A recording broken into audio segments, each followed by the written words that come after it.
It's time for the Rick Smith Show. Now, here is the voice of the working class, Rick Smith. And welcome, brothers, sisters, working class heroes. This is the Rick Smith Show. Thanks so much for being here today on the big program. Lots to get to, lots to talk about. Got to talk about this IRS bill that the Republicans have thrown out there. And look, this would be right in there with the old Herman Cain idea of bills being no longer than 2 pages long. You can read them at the dinner table. This one's like a paragraph. Representatives Adrian Smith of Nebraska and Chuck Edwards of North Carolina, both Republicans, have proposed a piece of legislation. Vital legislation. Now, understand, never going to pass. It'll pass the House, not going to get through the Senate, and President Biden will never sign it. Messaging bill of our values as a Republican Party. I'm going to read the whole thing to you. Section 1 is what it is. It's the prohibition of free direct file programs. It says the Secretary of the Treasury or the Secretary's delegates may not continue the direct file program of the Internal Revenue Service and may not develop or provide to taxpayers any successor program which provides a free public electronic return filing system service option. That's it. That's the whole bill. The whole bill is no. You pay to get your taxes filed. Wow. And, the thing is this is who they are. They're telling us, they're showing us who they are. Now, Donald Trump's been one of those guys. We know who he is. But we're always kind of like, that makes sense. I saw a New York Times review of the book. It's called All in the Family, written by Fred Trump. It's the son of Donald Trump's brother, Fred Jr. And it makes some interesting claims about Donald.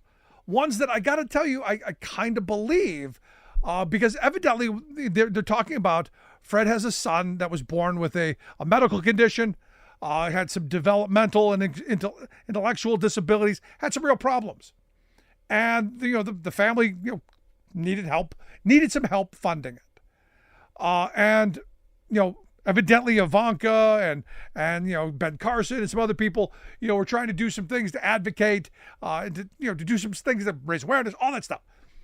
Evidently, the Fred the Third, I guess it would be, was meeting with Donald Trump, and claims in the book that after the meeting, Donald pulled him aside and said, maybe those kinds of people should just die, given the shape they're in and the expense and all. And what he wrote in the book is, according to Fred Trump, the remark wasn't a one-off. Evidently, he called, later and asked for help. And, he said that the kid was, he's not really there, He said, I don't know. He doesn't recognize you. Maybe you should just let him die and move down to Florida. And you go, is this who this is? Yeah, clearly it is. This is, again, another one of those stories you go, yeah. Now, the red hats will go, yeah, so what? I got to tell you, I don't want someone with that lack of compassion or empathy being anywhere near the button. And then you contrast that to Joe Biden, who, when his son was ill, him and Jill were going to sell the house to pay his medical costs, to help take care of the family. There's a difference in policy views. So, President Biden lives through this where, struggle that average everyday people feel. And what does he do? He tries to move legislation to end medical debt. Tries to help people, tries to make sure that, what he went through, nobody else has to go through. And that's the kind of leader that I want. Understand, when I talk about on this program, a lot of it has to do with my life experience. I see things through a theoretical lens that has to do with the things that I've experienced in my lifetime and what people have explained to me and shared with me over the years. I have changed my positions on some things when people have better ideas. But I got to tell you, this idea that, just let him go. Yeah, it's expensive. It's all fine, well, and good. unless it's you. And it's that ideal that, we're all in this Shark Tank. It's just a matter of when we're going to be the flavor of the month. And I look at someone, and it's interesting, I use shark, because electrocuted or eaten by a shark. Maybe Donald Trump will share that story again. But I see these kind of books that keep coming out, this kind of information that keeps coming out. And I got to wonder, when do all of us, not folks who already know that this guy is not empathetic, that this guy is never going to look out for the little guy. When do we as a society wake up and go, this isn't the place we want to be? And I look at his Project 2025. Read it. It's all there in writing for the world that they want to create. It's not the world we live in. It's the fantasy world that they want to live in. They want to live in a place where, they don't even know you're there. Just let them go. Now, again, this is a huge departure from the party of just a couple of years ago that fought like crazy to keep Terry Schiavo alive. Interesting. Even though it was her will. Interesting world in which we live and times that we're in. I want to hear your thoughts. Email me, rick@thericksmithshow.com. Take a quick break. When we come back, what will history remember about Joe Biden? I think it's going to remember him pretty well. Back after this.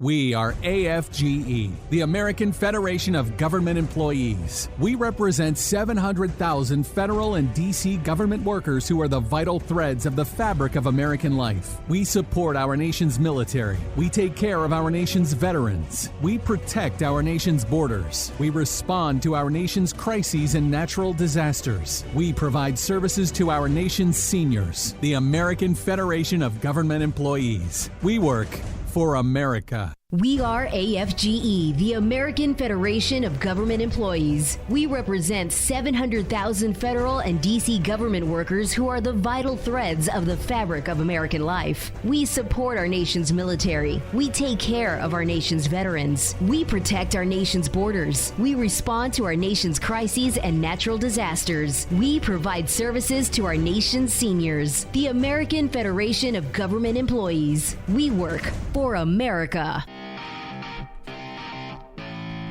Welcome back to the Rick Smith Show. Now, here is Rick Smith.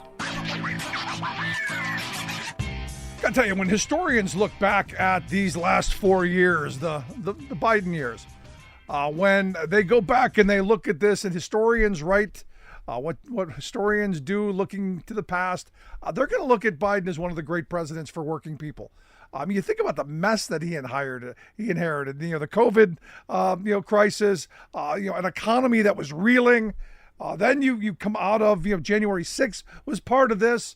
A lot going on, and he went out and said, "Look, we're going to transform this country," and has done that in very solid ways, reinvesting in the future of this country, our infrastructure, manufacturing, lots of good stuff. And in fact, I just saw the other day, an article on the fees for credit cards seems wildly popular.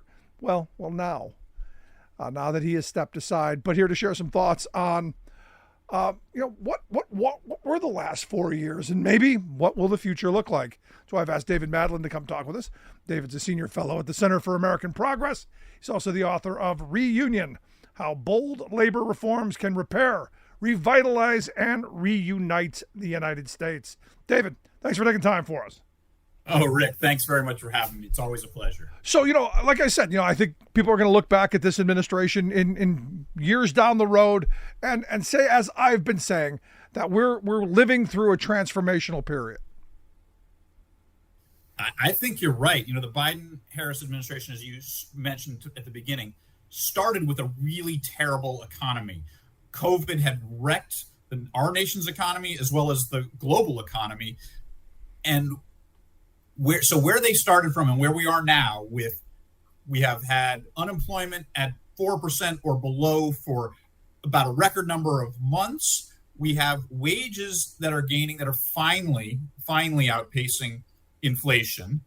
We have inflation on a much better trajectory, and we are making the kind of investments in the future that are really key. Big in infrastructure investments in chips, computer chip plants, and in electric vehicles, the kinds of jobs that will be good in the future. And President Biden, as well as Kamala Harris, that gets also a fair amount of credit for this, an incredibly pro-union administration with lots of policies to help union workers and workers who want to become union. So I see both the right trajectory and a path forward that makes me optimistic about the future of the country if we continue in the same direction. At the same time, if we change, and I'm sure we'll get into some of the details, I'm definitely afraid of what the alternative would do to workers and union members. No, and look, the reality is I think Biden did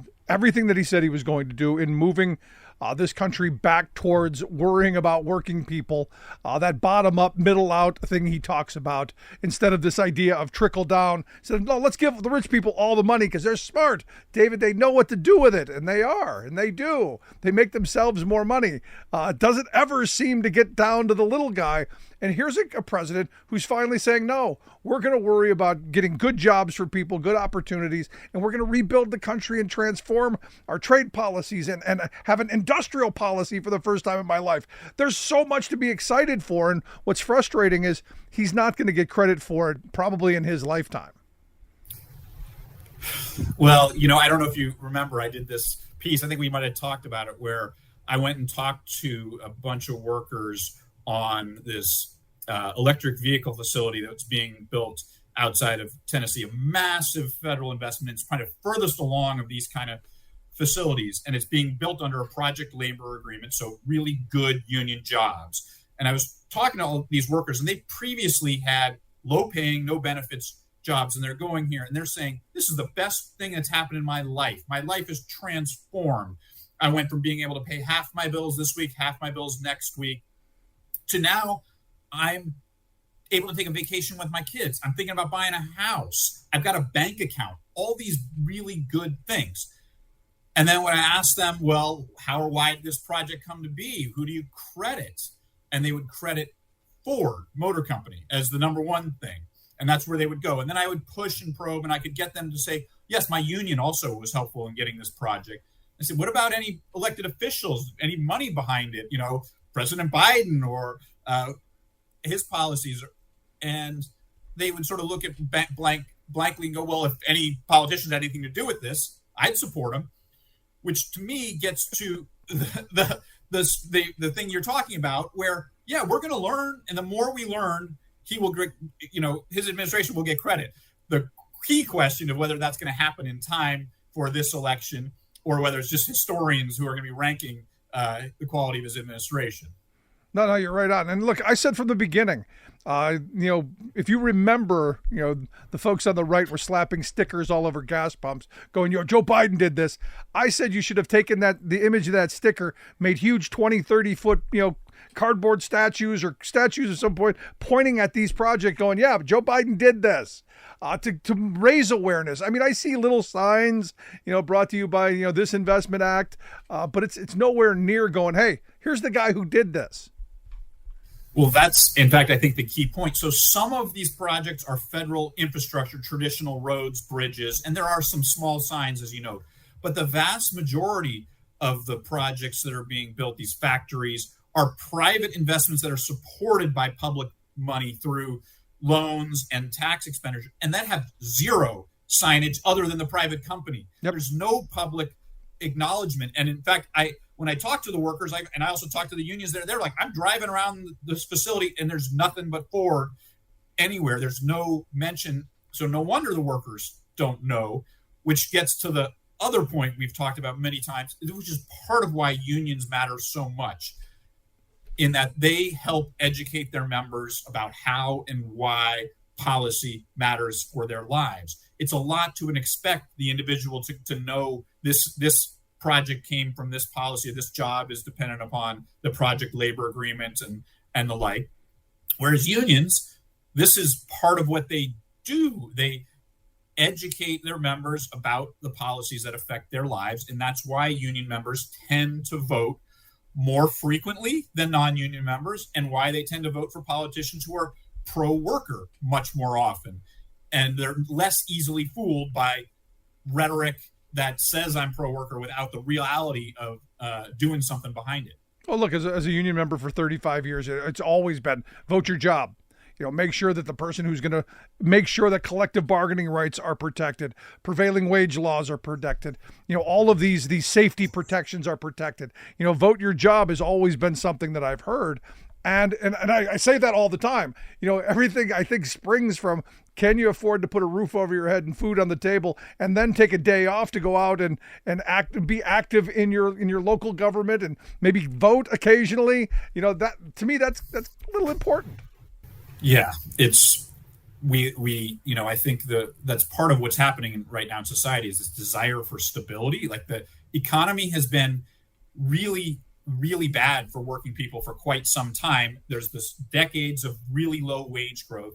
Then you have the financial crisis, 2007, 8, and a collapse. And then you had COVID, another collapse. And people are like, we want to be able to breathe and get ahead and feel like we're going to not just immediately go back down again, which is where, to me, the policy making is so important. Part of the reason people have wages have been stagnant and the economy has really failed for working people is that policymakers have not paid attention enough to workers. We finally have an administration, as you were alluding to, the Biden-Harris administration is really transforming the way policymaking has done in this country for decades by focusing on workers first and rebuilding the middle class as the central purpose. And that is just such a step forward from where we've been. And really, to me, one of the best things and the most important legacies, I think, from President Biden is just a rejection of the trickle down and a focus on policymaking that helps workers in the middle class. No, absolutely.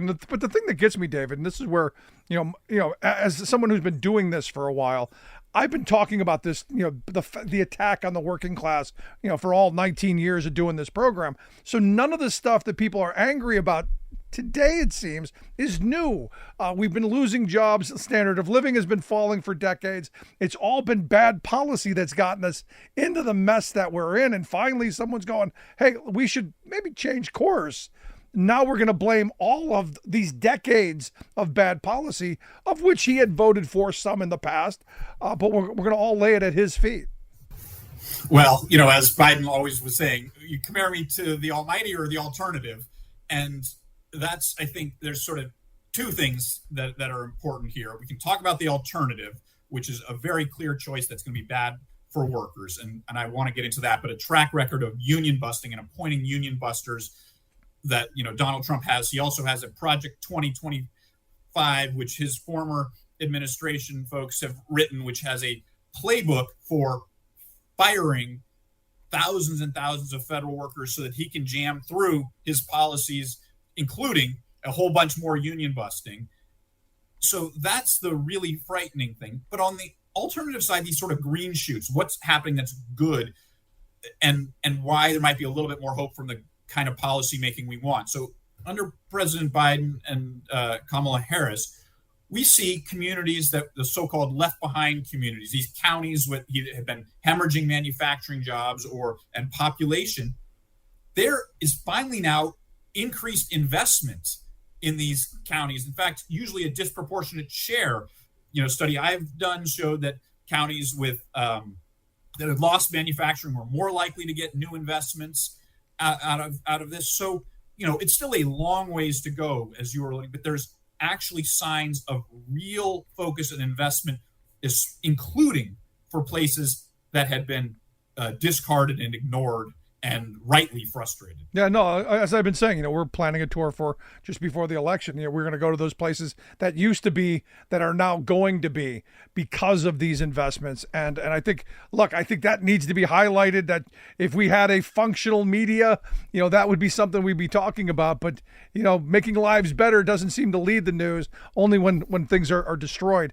But I want to get to what you said. You said Project 2025, the Heritage Foundation, and their really smart smart, well-paid, chaos merchants have come up with this 900-page document. And I got to tell you, it never ceases to amaze me that they're willing to tell us how bad they're going to be, how much they hate the fabric of this country right now, and how they want to change it into ways that, I don't know, could take us back to the good old days of the 80s and 90s, not the 1980s and 90s.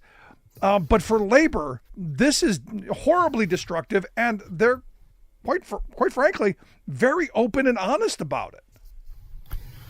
Yeah, and let me start first. It's not just Heritage Fund. These are former Trump appointees writing this document, and much of it is actually what he did in the first term for labor. For example, trying to make it harder to create new unions, harder to bargain collectively, firing the general counsel, who right now is very good. In fact, under the current NLRB, they've reinstated more workers who were illegally fired for union organizing just in their first year compared to all 4 years of Donald Trump.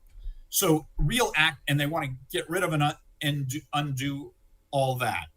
I find this, really scary, because it's not only going to be bad for labor with these specific policies, but they are really credible threats based on the historic record, what Trump did in his first term. It is that on steroids. There's the record of, as I said, appointing union busters to the NLRB, appointing union busters to the Department of Labor, the appointing Supreme Court justices who want to say that workers, if you strike, screw you, you're gonna be out of luck. If you are trying to form a union and your company fires you, screw you, you're out of luck. 2 rulings they've had in the past 2 years major against workers, and those are the kind of people he's appointed then. But now you add on the ability and the sort of freedom and to be even more authoritarian, and that's, to me, this 2025 playbook gets rid of lots of checks and balances that we take for granted, making it easier to do these extreme kind of policies. No, I mean, just the other day we were talking about project labor agreements and prevailing wage, and how they're very explicit. They want to repeal Davis-Bacon, the prevailing wage law, and they want to end project labor agreements. Done. No more. Government saying you cannot do it, and using the power of government to block anyone who really wants to. And this is they're writing this down. They're putting it on paper for people to read. So when you go into that voting booth in November, you will have already known what the options are. They're telling you what they want to do. And, I still struggle with people going, I don't know. Yeah, we're not comparing similar things. Certainly. Now, and I want to give Donald Trump and J.D. Vance credit for this. Their rhetoric is significantly different than most previous Republican candidates. They will occasionally talk a good game and talk about workers. And that's great. That's a big step forward, because the power of the president is partly the bully pulpit. So that's a good step. But what really matters and what is most important are the policies that they're going to promote. And the track record is really bad for Trump and Vance. For example, in fact, today I was reading the Republican platform. So the Project 2025 is a scary list of all the bad things they would do. The platform does not mention the word labor or union in it. It has absolutely nothing. There's nothing in there. So they're again, when they're telling you who and what they're doing, and their record is clear and their plans are clear. There's no plan, no positive plan for labor. There's only a plan to hurt labor. I think that is a really clear choice for people to make and to know and need to understand. That's what they're actually facing. Yeah, but here's the weird thing, and maybe it's just the time we live in, but I think back to my grandfather and his generation. I don't know that they would have looked to a billionaire and a vulture capitalist as the voice of the working class. Maybe call me strange. I just don't think that my grandparents' generation would have found solace in the people who made their lives miserable. We are living in weird times, and if only anyone, labor and workers need allies. If it's the natural allies are not billionaires and venture capitalists, and usually when push comes to shove, even when those kind of folks are saying nice things, they stick with their friends and the money. Yeah, and Howard Schultz is a perfect example of that. I gotta tell you, he could have been Secretary of Labor had Hillary Clinton won, and look what he did at Starbucks. But here's the thing: we hear a lot of this unicorn thinking of, we're gonna be bipartisan. I was reading through some of J.D. Vance's opinions on labor, and this idea of this kind of like almost a throwback to the old company union thoughts. I'm curious, have you done any looking into what Vance's ideas on labor and what Project 2025 says about maybe what unions should look like in the future? Because look, we don't want those militant unions who are going to strike and demand. We would like much more compliant, much more friendly employees, much more pliable workforce, if you will. Have you seen anything? Yes. In fact, both Vance and Project 2025 have a policy, oftentimes known as like the Team Act, where it is companies can set up the union, not the independent worker-led union, but the company can set up the union to facilitate a better productive relationship between workers and management. And, so obviously this is a fear. We have a long history in the United States of company unions. That's partly why when the National Labor Relations Act was written in the 1930s, it explicitly prevented company unions so that workers could have a real choice of an independent organization to represent them. So this is going back to, as you mentioned, the 1890 kind of place. It's also worse. So it's possible for someone to say, I want to have a better relationship with workers and management. I have no problem with that.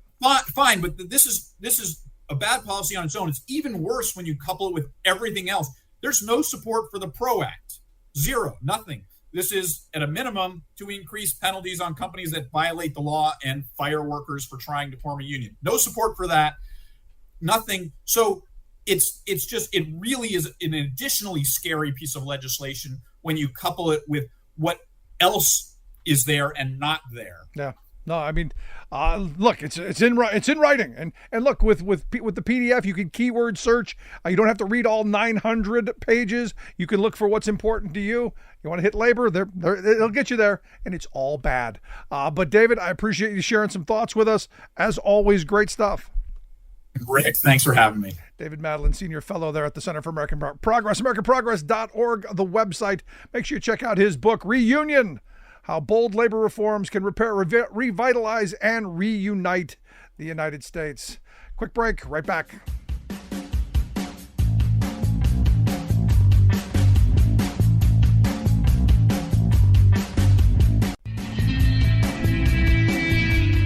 Welcome back to the Rick Smith Show. Now, here is Rick Smith. So on Wednesday, the House Education and Workforce Committee's Subcommittee on Workforce Protection, they held a hearing. And well, you would think a group called the Subcommittee on Workforce Protection would actually be about protecting workers. But we're in weird times. The title of the event, Safeguarding Workers and Employers from OSHA Overreach and Skewed Priorities. What?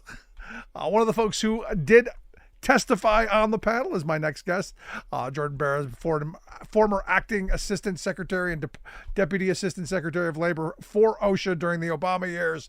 Also does the definitive site on workers being injured and something we should all check every day, jordanbarab.com/confined space. Jordan, thanks for taking time for us. Glad to be here, Rick. So let's start with the point of the subcommittee hearing on overreach by OSHA. Tell me about it. Well, the hearing was clearly just to trash OSHA rulemaking, and particularly OSHA's efforts to issue a heat standard and a few others. Interestingly, though, there was a industry association there lobbying for a standard that will cover tree care workers. That's one of the few times you ever see an industry association lobbying for a standard, mainly because they're trying to kind of put the landscapers out of business, who kind of take away the tree care people. So it was kind of this double criticism of OSHA. You're working on all these stupid standards that we don't need, like heat, and yet you're not working on the standards you should be working on, like tree care. Actually, OSHA is working on both of those. But as I kept telling them, and I told the witness from the Tree Care Association, OSHA just doesn't have enough money, funding, to do everything it wants to do on the regulatory side. And their hero, Donald Trump, cut OSHA's funding for regulations by 10% when he was in office. And that only just caught up last year back to where it was in 2016. So, if they want to complain about OSHA not moving faster on some of these rules, they should look in the mirror. Yeah. I saw a statistic, and maybe you can tell me if it's true or not, but it's something like 170, 180 years for OSHA to go and inspect every workplace. And that's never going to happen, but just the scope of our economy and how small this agency is, this seems like they're putting the finger in the dam there. Yeah, and so I think once every 186 years if OSHA were to visit every workplace just once, which means that unless you kill a worker or there's a serious injury or a rare worker complaint, most employers are likely never to see an OSHA inspector. So it's kind of hard for OSHA to enforce some of these things. And a lot of these jobs, these tree cutting jobs, unfortunately, there are these like two guys in the pickup in somebody's backyard. So it's like really impossible for OSHA to find most of those things unless somebody calls them in. Look, it's interesting you bring that up because I sometimes fall down the video crack rabbit hole. Whether it's Reels or YouTube or these little videos, and somehow my algorithm keeps feeding me workers doing dumb things. Yeah, right. You see the guy down in 20 feet down in a hole with no protection around him. You see the guy driving a forklift from behind the forklift with levers, and you go, why are you doing that? And two, what employer allows that? Because again, that's the question. That opens them up for a liability. Yeah. But you see all this stuff, people posting their stupidity, and you go, maybe, I don't know. I'm struggling with it. Well, this is, it's interesting you mentioned that, Rick, because George W. Bush's second OSHA director, his first speech on the job, this was Ed Folk, his first speech on the job was showing a slideshow of workers, as he said, workers doing the damnedest things. And it was all these workers doing really, stupid stuff. And I remember I wrote something about that. I just lit into him because, if workers are doing dumb stuff, that means bad management. That means they haven't been trained. They haven't been given the right equipment. They're not, they're told to do the stupid things. It's not the workers that are doing stupid things. It's bad management. And that's why, OSHA is, it's why the Occupational Safety and Health Act requires employers to provide a safe workplace and gives the responsibility to employers to make sure that workers are safe. No, I mean, this is one of those things that, you go, why would you post this? Because clearly there's a problem here.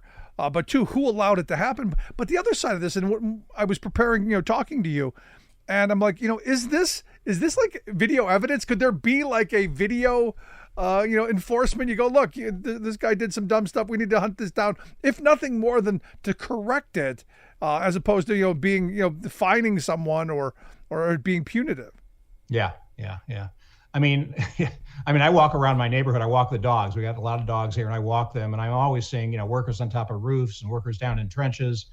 And I file OSHA complaints and I take pictures of them doing that. But it's not because to show how stupid they are. It's to show how, their managers are not complying with the law and with OSHA standards. Yeah, look, you brought up the roofs. I was watching a commercial. And, it's one of those ads, are you looking for a roof? Here's our team doing roofing work. None of them had any tie-offs. None of they're just walking around, 2 stories off the ground, And you go, one, who would want to put themselves in that position? And I know, look, I'm a dumb man sometimes. I do dumb things, but as your job, why would you allow yourself to be put in that position other than employers force you into it? Well, either employers force you or you haven't been trained. You don't know. I mean, a lot of, especially construction jobs, a lot of those are immigrant workers. Some of them are undocumented immigrant workers. They've maybe never been trained on how to do that. They haven't been provided with the equipment. And even if they know that they're not supposed to be doing that, if they know it's dangerous and life-threatening, they may be afraid to file an OSHA complaint, or they may not know how to file an OSHA complaint. Yeah, no, look, this is one of those reasons, and I go back to this all the time.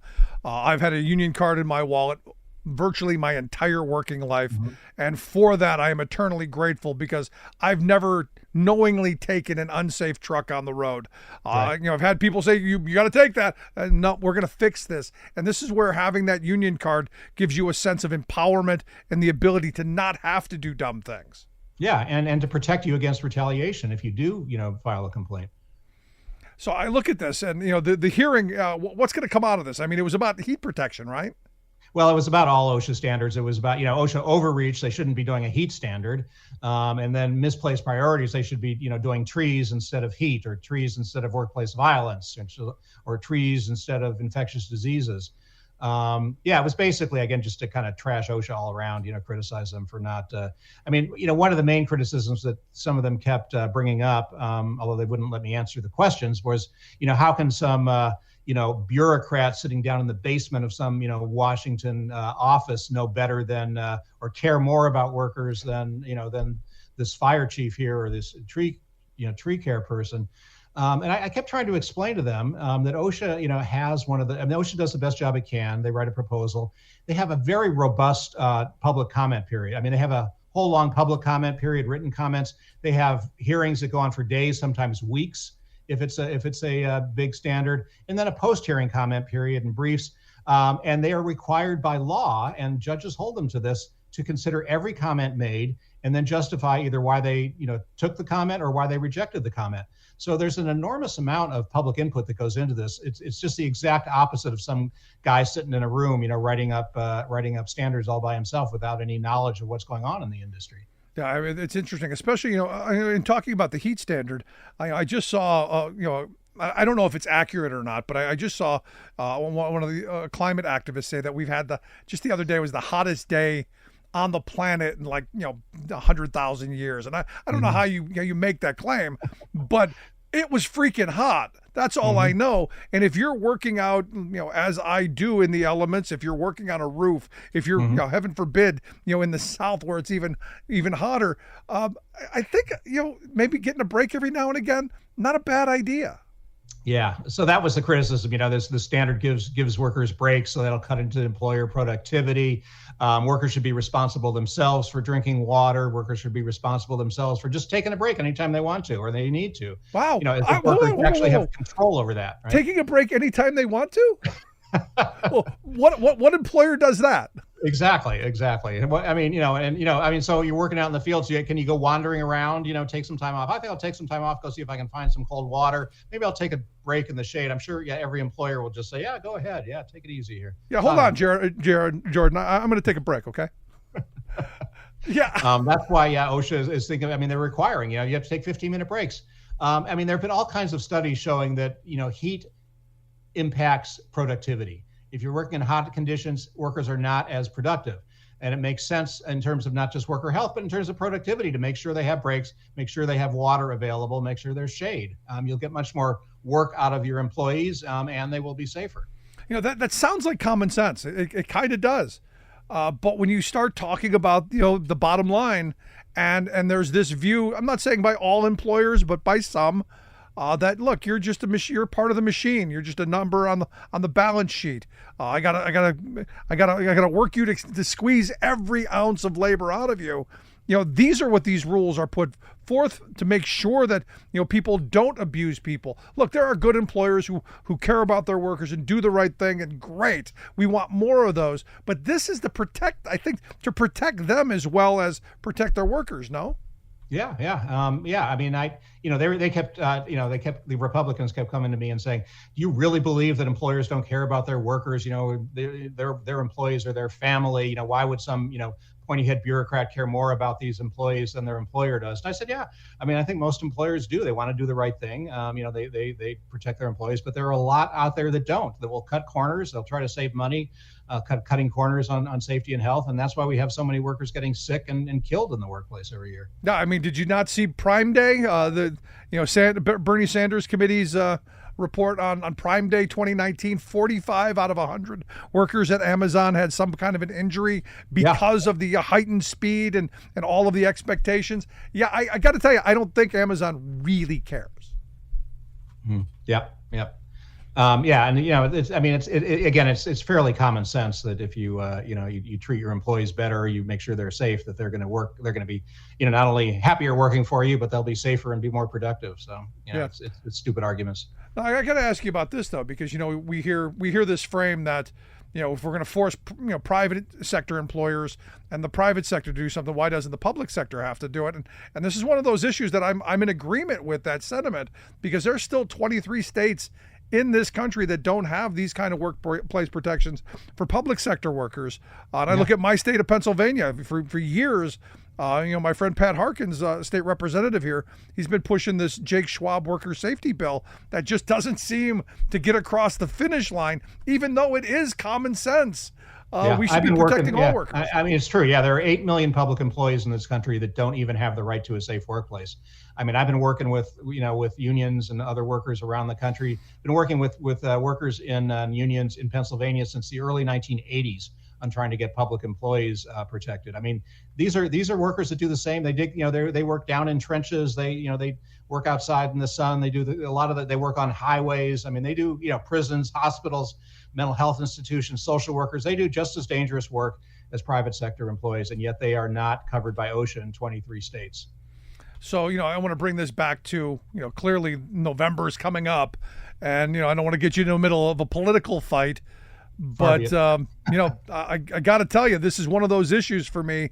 It's another one in a long line of issues where you go, which side are you on? Donald Trump had a record at OSHA that I don't know that is all that great. I think Joe Biden's has been much, much better. I'm curious if you have any thoughts. Yeah, no, I mean, Biden's been, OSHA hasn't issued that many standards in this, but they've made a lot of progress on them. And if there's another term, you'll see a lot of good OSHA standards coming out in that second term. He's been very supportive, tried to be supportive on the budget. Unfortunately, you've got, Republicans in Congress that haven't been as supportive. And then you have Donald Trump, who cut OSHA's budget when he was there and basically mothballed a bunch of the standards that OSHA was working on. And then you look at Project 2025. It's got all kinds of terrible stuff in it. They're calling for OSHA to not cite employers on their first infractions, small employers on their first infractions, give them a break if, they get a mulligan. They kill somebody the first time. And then taking away, the wage and hour child protections. In other words, letting kids work in coal mines and meat packing plants, work with radiation. Basically, just turning it all back to employers to run their workplaces as they feel they want to. Yeah, well, it sounds like, Jordan, we're making child labor great again. Yeah, and it's my favorite, quote, which I think I told you before from a Wisconsin legislator was, the answer to worker shortages are not shorter workers. And it's true. I mean, they even mentioned in Project 2025. I mean, if you read it, it's amazing. It says, some kids want to do dangerous work, and I was like, have you ever had teenagers? Especially teenage boys, they all want to do dangerous shit. That doesn't mean you allow them to do it. It's just amazing. No, but this is the argument that they've been making silently for years, but now well, they've written it down. Yeah. And this is the amazing part of this. We know how bad they want to make this country. Yeah. It's really dangerous and more. Yeah, basically, it'll kill more workers and more kids, unfortunately, if they get their way. I mean, look, you've spent your whole life in this world. I mean, your work life has been OSHA, and you've been in and out of that for years. Could you ever imagine it was going to get here? Now, I remember, even back in the Ronald Reagan's and George H.W. Bush days, OSHA would issue standards. I mean, most of the standards that OSHA has issued, there haven't been a whole lot, since OSHA was created, were issued under the Jimmy Carter and then Ronald Reagan and then George W. Bush. It's only been relatively recently since George W. Bush and certainly Trump that Republicans just have stopped issuing standards, and they're really just trying to totally dismantle OSHA. There used to be, some bipartisan support for OSHA, even if it wasn't great. I mean, I'm not praising Reagan because he cut OSHA's budget and he cut the number of inspectors, but they still issued standards and they still did the job, and that's totally unlike the Republicans of today, who would, if they had the votes, would just eliminate OSHA. Yeah, no, I mean that's the amazing part. At least in the past, when there was this aura of potential bipartisanship, they weren't absolutely horrible. Well, I guess it's, do you want to die slowly or do you die quickly? I guess that's what this election's going to get us. But Jordan, I appreciate you taking some time, sharing your expertise, and great deal there at the hearing. All right, Rick, thanks for having me. Thanks so much, Jordan Barab, former acting assistant secretary and deputy assistant secretary of labor there at OSHA. I want to hear your thoughts. Have you seen, things at your workplace that maybe shouldn't be? Email me, rick@thericksmithshow.com. Quick break. Right back.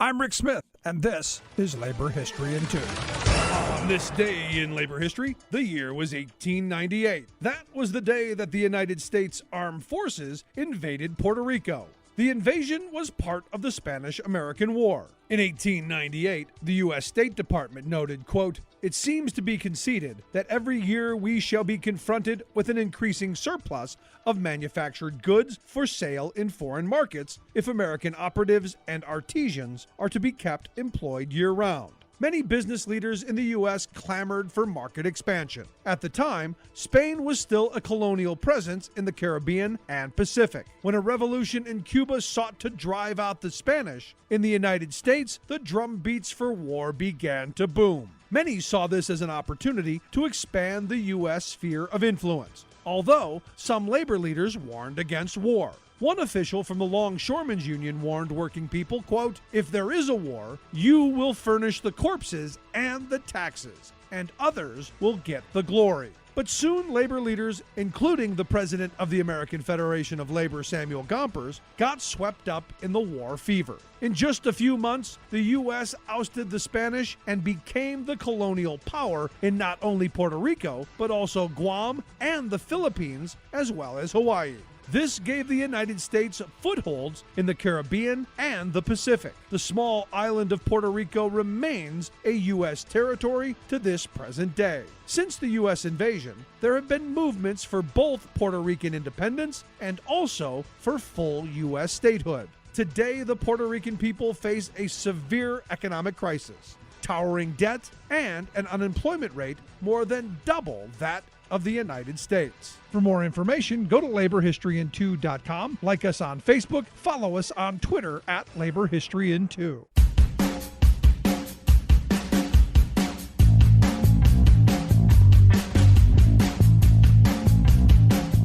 Welcome back to The Rick Smith Show. Check out our website, thericksmithshow.com. Questions, comments, something on your mind, email me, rick@thericksmithshow.com. So, new book out. Dawn's Early Light by Kevin Roberts. Now, you may know Kevin Roberts. Who's Kevin Roberts? Oh, yeah, the guy who's the head of the Heritage Foundation. The guy who said there's a second revolution coming, and it'll be bloodless if the left allows it. Remember that guy? Yeah, evidently, it's circulating now that Donald Trump's number two. Because remember, Donald Trump knows nothing about Project 2025. Knows nothing about it. Nothing. Never even heard of it.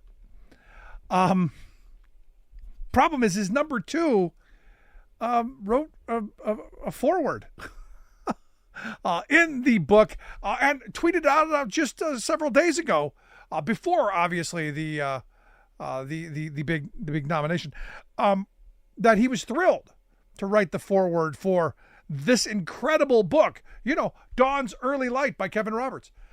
And JD said it's a book that contains a bold new vision for the future of conservatism in America.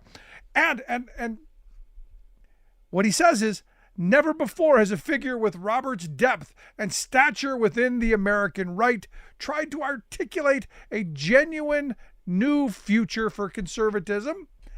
He says we are now all realizing that it's time to circle the wagons and load the muskets in the fights that lay ahead.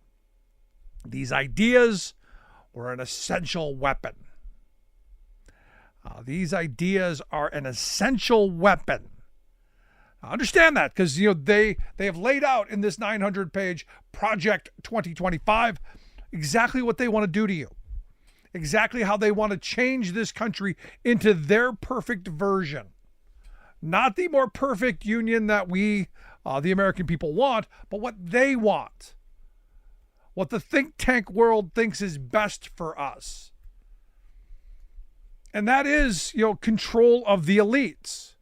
This idea that they're selling, and it's intoxicating to believe, what? We can have Athenian kind of democracy where we're all in charge of our own destiny? I love that idea. It's not possible.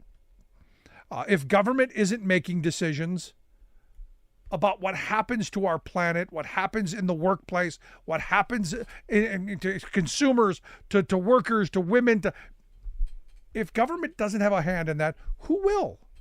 Well, the individual, we're told.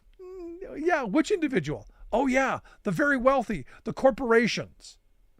Because understand, we've got a Supreme Court that decided if you work for a company where the owners don't believe that women should have contraception, they don't have to provide it in their health insurance. Now you go, well, you have the choice to go somewhere else. Yeah, that sounds nice. But for people who've been in a job for a long time, or it's the best job they can get, that's problematic. So do you then give up your autonomy, your personal beliefs so that you can have a job? Is that the world that we want to live in? Well, that's the world they want us to live in. They want to be able to have the handful decide for the rest of us. And you go, well, government decides. Well, government is us. Government is we the people. If you don't like what is happening in government, maybe it's us. Garbage in, garbage out. And maybe we need to come back around to some ideas of what we want. Sadly, for too long, I do believe that we've been divided, sliced and diced, pitted against each other on lines that, have been dividing us for a very long time. Race, gender, orientation, color of our hair. And the reality is the color of our hats, red, blue.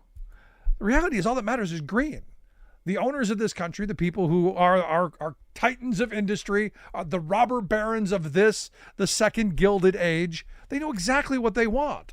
They want more power and more control. And the only way to get more of that is to destroy the only opposition in the way, and that's a government of, for, and by we the people. Perfect example. Earlier this year, the Biden Federal Trade Commission went through an extensive program to get people, a comment period, to get people to comment on these things called non-compete agreements. You go, well, what's that? Well, that is if you work for an employer and they say, look, you have to sign this agreement that you can't work for anybody else that does anything close to what we do. And the perfect example for me has always been Jimmy John's, the sandwich shop, who forced their employees to sign these non-competes. Now, granted, they're completely unenforceable, but just the act of going, I can't go across the street, or I can't go home and make peanut butter and jelly because that's proprietary. That's where we are. But initially, we had this ban on non-competes that the Federal Trade Commission pushed forth.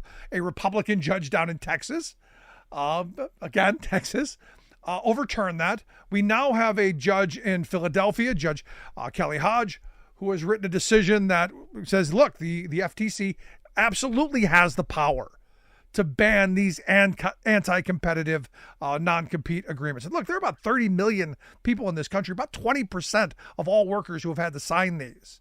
So this is a big deal that nobody talks about. Now, here's the thing. It's going to go probably before the Supreme Court. The Supreme Court has already ruled that in the overturning the Chevron doctrine that, well, government doesn't get to do this stuff anymore unless it's explicitly written.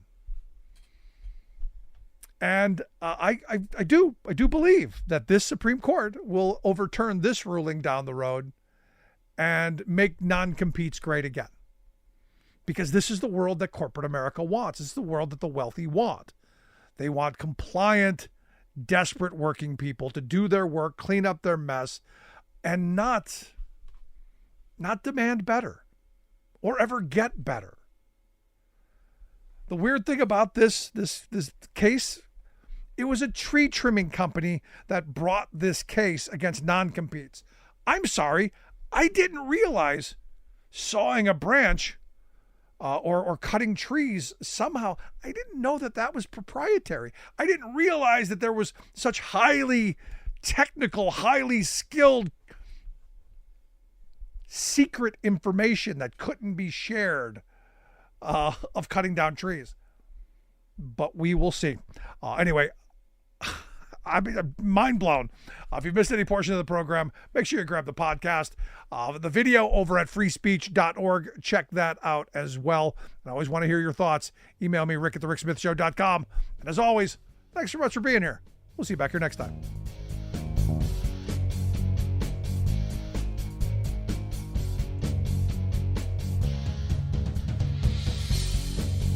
You've been listening to The Rick Smith Show.